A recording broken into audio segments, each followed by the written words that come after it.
Dan kami akan mengajak Anda untuk memperbarui informasi dari beberapa wilayah yang terdampak bencana, termasuk nanti juga kami akan mengajak Anda untuk berbincang dengan BMKG ya. Sudah ada rekan kami Nachota Yesida yang ada di Lumajang, Jawa Timur, kemudian ada Sinto Sofiadin di Jember juga Jawa Timur, dan ada Guswanto, Deputi Bidang Meteorologi BMKG yang akan memberikan informasi terbarunya pagi hari ini. Tapi kami akan mengajak Anda terlebih dahulu untuk mendapatkan informasi langsung dari rekan kami Nachota Yesida pasca erupsi Gunung Semeru di sana. Nachota. Bayu, Maria dan juga pemirsa, kalau dilihat kemarin erupsi terjadi lagi di Gunung Semeru. Gunung Semeru sebelumnya sempat erupsi pada bulan Desember tahun 2020 dan kemarin petang atau tanggal 16 Januari 2021 dia kembali erupsi sekitar pukul 17.30 di kawasan Lumajang, Jawa Timur. Dan kalau lihat kondisinya seperti video yang beredar, ini memang gambarnya ini cukup luas sekali ininya jangkauannya, bahkan luncuran awan panas sejauh 4,5 kilometer. Hujan abu vulkanik ini terjadi di sejumlah wilayah, setidaknya ada 5 kecamatan yang kemudian terjadi hujan abu vulkanik. Di antaranya ada di Kecamatan Candipuro, Kecamatan Pasujambe, Kecamatan Senduro, Kecamatan Guciali, dan Kecamatan Pasirian. Bahkan dari informasi kami dapatkan hingga tadi malam di sejumlah daerah ataupun di sebagian wilayah di sejumlah daerah di kecamatan, di beberapa kecamatan di Lumajang ini masih terjadi hujan abu vulkanik, di antaranya di Kecamatan Candipuro dan juga Pasujambe. Ini memang kalau dilihat aktivitas dari Gunung Semeru masih sangat fluktuatif, Bayu. Bahkan beberapa saat sebelum kita live tadi sempat mendengar suara gemuruh yang cukup kencang dan bahkan sekali masih tercium aroma ataupun juga bau belerang di sekitar kawasan tempat saya mengabarkan. Untuk berbicara masalah pengungsian, ini dari sejumlah warga memang sudah dikondisikan ataupun juga dihimbau agar jika mereka berada di wilayah ataupun beraktivitas tidak jauh dari Gunung Semeru ini untuk kemudian melakukan evakuasi ataupun juga mengungsi ke wilayah ataupun juga ke sana keluarga mereka yang jauh lebih aman. Mengingat ini saya sebutkan tadi masih sangat fluktuatif aktivitas ataupun juga pendakian, bahkan tidak diperbolehkan di kawasan Gunung Semeru di kawasan Lumajang ini. Bayu, Maria. Iya, Nachota, bisa Anda jelaskan saat ini Anda berada di lokasi mana dan kemudian bagaimana aktivitas warga di sekitar Anda, Nachota? Ya, Maria, kalau dilihat saya berada di kawasan ataupun juga jarak sekitar 10 hingga 11 km dari Gunung Semeru di belakang saya ini. Dan kalau lihat memang aktivitas gunungnya masih terjadi. Ya, ini kalau saya lihat dari tempat saya berdiri terlihat ada garis putih ke bawah. Ini adalah aktivitas dari Gunung Semeru yang masih sangat fluktuatif, sempat terjadi gemuruh ataupun juga aroma belerang masih terjadi.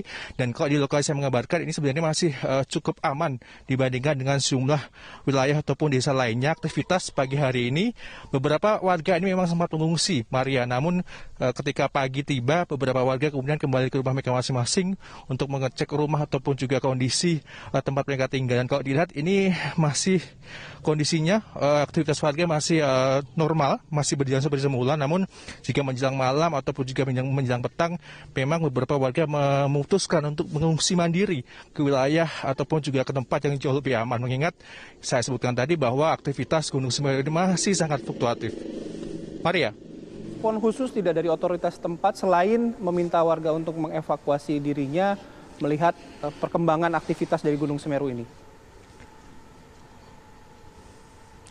Ya, Bayu, dari pihak pemerintah Kabupaten Lumajang sudah menghimbau kepada seluruh jajarannya termasuk BPPD Kabupaten Lumajang dan juga jajarannya untuk kemudian standby ataupun juga menyediakan kebutuhan daripada masyarakat.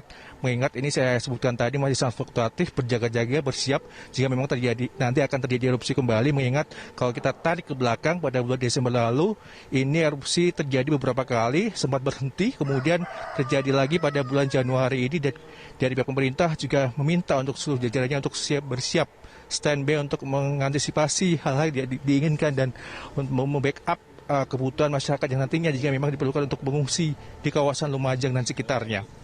Bayu.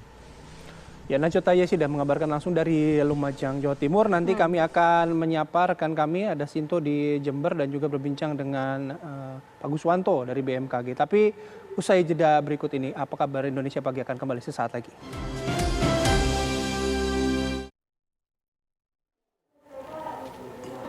Anda kembali di Apa Kabar Indonesia Pagi, pemirsa. Kita lanjutkan kembali, kita akan pantau bagaimanakah situasi terkini dari bencana banjir dan juga longsor di wilayah Jember. Sudah ada rekan kita, Sinto Sofiadin di sana.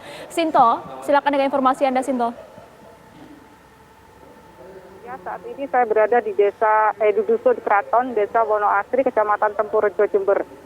Desa ini yang terdampak paling parah di banjir. Saat ini warga, beberapa kepala keluarga sudah pulang dari pengungsian karena tadi malam jam 7 malam air mulai tinggi. Mereka saat ini pulang, namun nanti kalau ketika hujan turun mereka akan mengungsi lagi ke balai desa seperti itu. Namun sampai saat ini warga hanya memerlukan air bersih karena selama 4 hari banjir mereka belum mendapatkan air bersih. Dan untuk makanan, petugas BPBD sudah mendirikan dapur umum. Saat ini warga yang sudah pulang ke rumah sedang membersihkan rumah dari lumpur. Ya, Sinto, bisa Anda gambarkan lokasi-lokasi atau daerah-daerah mana saja yang kemudian terkena dampak terparah dari banjir maupun longsor? Longsor tadi pukul 12 siang kemarin karena hujan deras, longsor memutuskan jalan utama antara Jember dan Desa Bade Alit. Longsor terjadi di jalan perkebunan yang berada di Desa Surahnongko. Namun karena ada sekitar 500 warga yang terisolir, jadi petugas BPBD berusaha mendistribusikan makanan dengan transit. Jadi karena tidak bisa dilalui roda 4, mereka harus jalan kaki dan menggunakan roda 2 seperti itu. Sinto, satu lagi, sampai pagi ini ada laporan korban luka atau meninggal dunia akibat bencana ini? Sampai saat ini tidak ada laporan korban jiwa, longsor dan banjir. Baik. Sinto Sofiadin, terima kasih sudah memberikan informasinya langsung dari Jember, Jawa Timur. Selamat bertugas kembali, semoga sehat selalu. Terima kasih, Sinto. Nah, pemirsa, kemudian kita masih bergabung bersama kami ada Pak Agus Wanto, Deputi Bidang Meteorologi BMKG. Pak Agus Wanto masih bergabung sama kami ya, Pak?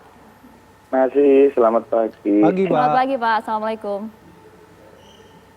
Selamat. Ya, Pak, kemudian kita ketahui bersama bahwa banyak kemudian bencana, kabar duka terjadi di Indonesia. Padahal ini baru 17 hari pertama di tahun 2021. Analisa BMKG mengenai banjir dan juga longsor ini seperti apa, Pak? Analisa banjir dan mengenai longsor dari BMKG itu seperti yang kita sampaikan sejak di tahun 2020, yaitu tepatnya di bulan Oktober maupun September. Kita telah mengadakan beberapa kali pertemuan bahwa bencana hidrometeorologi, gempa bumi dan tsunami itu probabilistiknya sepertinya akan meningkat terjadi. Itu dengan saat ini dibuktikan dengan adanya beberapa kejadian, misalkan yang disampaikan tadi di Sumedang, kemudian di Kalsel, kemudian ada di Manado, dan terakhir kemarin di Jember. Demikian. Ya, Pak Kuswanto, kemudian apakah memang betul ada korelasi dari yang Anda sampaikan tadi, analisa dari BMKG terhadap bencana banjir dan juga longsor yang terjadi di beberapa daerah, terutama banjir yang ada di Kalimantan Selatan, Pak? Jadi begini, untuk banjir di Kalimantan Selatan itu sebenarnya sudah kita deteksi sejak tanggal 11. Pada waktu tanggal 11 itu di sana mungkin saya jelaskan dulu bahwa yang mempengaruhi fenomena cuaca itu ada beberapa, yaitu faktor global, regional maupun faktor lokal. Di mana untuk di Kalimantan Selatan kemarin adalah sirkulasi regionalnya, yaitu sirkulasi angin yang kita lihat di sana terpantau adanya vortex atau pola-pola aliran angin secara siklonik. Itu terjadi dan menetap di atas Borneo itu sejak tanggal 11 sampai tanggal 14. Dan di sana dibuktikan pada waktu itu, jadi pola siklonik ini mengumpulkan uap air sehingga dapat menimbulkan terjadinya hujan ya. Jadi hujan yang terjadi di beberapa lokasi itu sangat tinggi sekali. Jadi ada yang sampai 253 di tanggal 14 itu di Staklim Banjarbaru itu sampai 255 mm per hari. Kemudian dan itu beberapa tempat lainnya. Demikian. Jadi penyebab utamanya adalah pola siklonik yang menetap sekitar 4 hari, 11 sampai 14 di atas Borneo. Nah Pak, pola siklonik yang menetap 4 hari ini di atas Borneo ini apakah fenomena yang baru terjadi di tahun 2021 atau sebenarnya di tahun-tahun sebelumnya sudah ada? Karena kan banjir yang disebut di Kalimantan Selatan kemarin disebutnya adalah banjir yang paling parah dalam beberapa waktu tahun terakhir ini Pak. Ya, sebenarnya pola-pola siklonik ini lumrah muncul. Saat ini pun juga ada kita prediksi ada 2 pola siklonik, yaitu di atas Ternate di utara, kemudian satu lagi adalah di selatan Nusa Tenggara. Nah, pola-pola siklonik ini wajar, namun kemunculannya itu di suatu tempat itu berapa lama, itu yang menjadi konsentrasi. Kalau dia bisa bertahan lebih dari 2 hari, itu maka di lokasi itu akan terus-menerus diguyur hujan. Demikian. Bagaimana kemudian untuk banjir dan juga longsor yang terjadi di wilayah Jember? Apakah analisa BMKG seperti apa? Nah, untuk yang banjir di Jember, itu sebenarnya kan sangat cepat sekali ya, terutama di daerah Tempurjo dan Ambulu ya. Jadi kalau di sini itu pola lokalnya yang bermain, artinya penyebabnya adalah hujan ringan dan lebat, itu dalam durasi yang cukup lama. Artinya pertumbuhan beberapa awan multisel atau karakteristiknya artinya awan cumulonimbusnya itu multisel sehingga dia hujan durasi yang cukup lama. Inilah yang bisa menyebabkan terjadinya longsor. Namun kita multisel itu disebabkan oleh adanya pola angin yang konvergensi di atas Jawa, yaitu kita deteksi kemarin memang sejak pagi hari ya, Mbak. Seperti itu. Pak, untuk yang saya balik lagi ke Kalimantan Selatan tadi yang soal pola siklonik ya Pak ya. Bapak menyebutkan Betul. saat ini sudah 2 nih yang terpantau Ternate dan Selatan NTB. Nah, si pola-pola siklonik ini akan terus muncul di Indonesia dalam periode kapan Pak? Sampai kapan Pak? Nah, pola-pola siklonik ini muncul dalam periode musim hujan ini. Ini sangat banyak sekali. Namun tempatnya saja yang bergeser. Sebenarnya ini kan fenomena umum ya, Mas Bayu dan Mbak Maria, bahwa karena tekanan rendah maka udara akan mengalir dari tekanan tinggi ke tekanan rendah. Di mana tekanan rendah itu apabila mengandung uap air maka dia akan memicu untuk pembentukan awan konvektif. Dan awan konvektif inilah yang nantinya akan menimbulkan atau memproduksi hujan yang cukup lebat. Nah, Pak Guswanto tadi menyebutkan ini potensinya akan tetap ada selama musim hujan. Kalau begitu artinya potensi ada selama musim hujan dan di seluruh Indonesia, begitu Pak?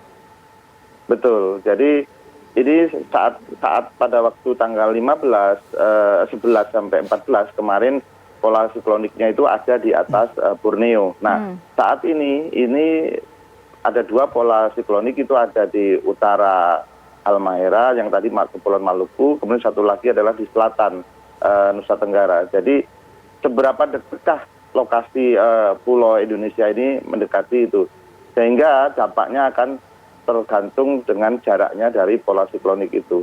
Nah, Pak, kemudian artinya apakah kemudian pola siklonik yang berada di atas utara Halmahera dan juga di atas selatan Nusa Tenggara ini kemudian akan berpotensi hal yang sama dengan banjir di Kalimantan Selatan atau seperti apa?